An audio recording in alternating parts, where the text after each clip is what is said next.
Congratulations to Liverpool. Congratulations to Isak. Your antics, everything you've done, your dirty work, your dirty tactics have worked. You pulled our pants down. You put us in our place. That's the way it worked. That's everybody in the world looks at us as small time. Congratulations, it has worked for you.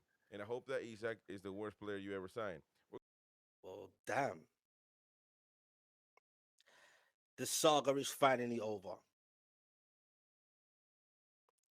Now it's basically official. All kind of feelings going on right now for me. And first of all my Liverpool people, all my Liverpool friends, I beg you stop texting me and calling me. Like, just allow me in it. Just allow me. The saga's over, but I know for the next week or so, it's just still gonna be just getting at me. It's done now. You got your man. You get me. You got your narcissist, wicked man behavior from number 14. You got him on a human level.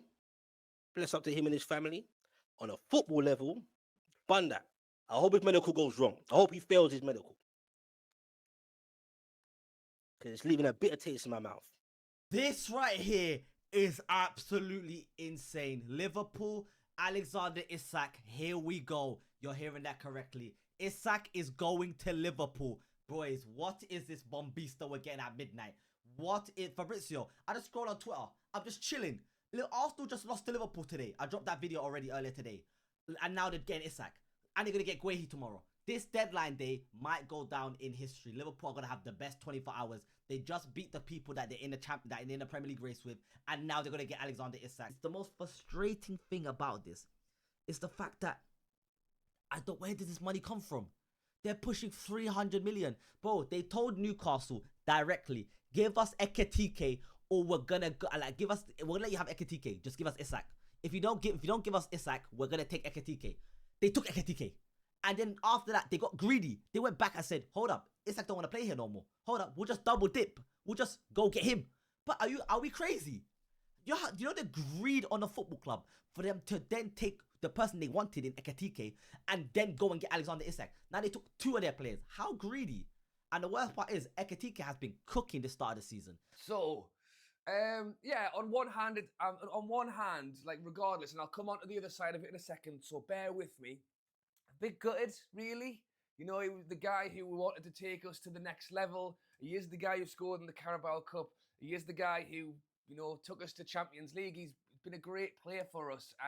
So with all that in mind, you know, to sell a really good player to another Premier League club's always going to be gutting. However, I think it was out of our hands. Player powers won. Player powers won. Like it's not a good thing. Like for football. Like what's the point of signing a contract? What's the point of agreeing to join anyone? Like when a player can just totally down tools, say they don't want to be there, say they don't want to be part of it, and then ultimately get what they want. £130 million for Isak. I felt like deep down, anything over £130 million, I would be happy and content with. And while it's not over £130 million, it's the exact amount. That's the minimum I think we needed to sell him for. I'm happy enough.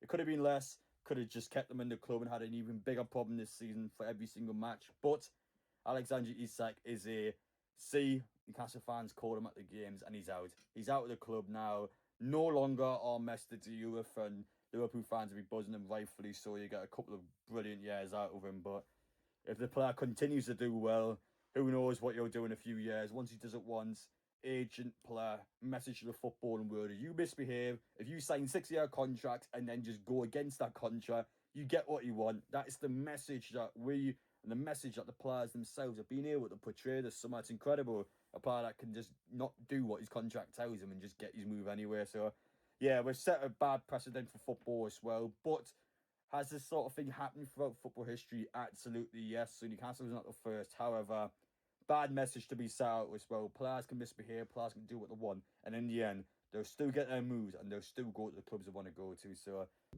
this team is moving. Liverpool, I don't want to use bad words in the morning, especially on my anniversary, but Liverpool, this is ridiculous.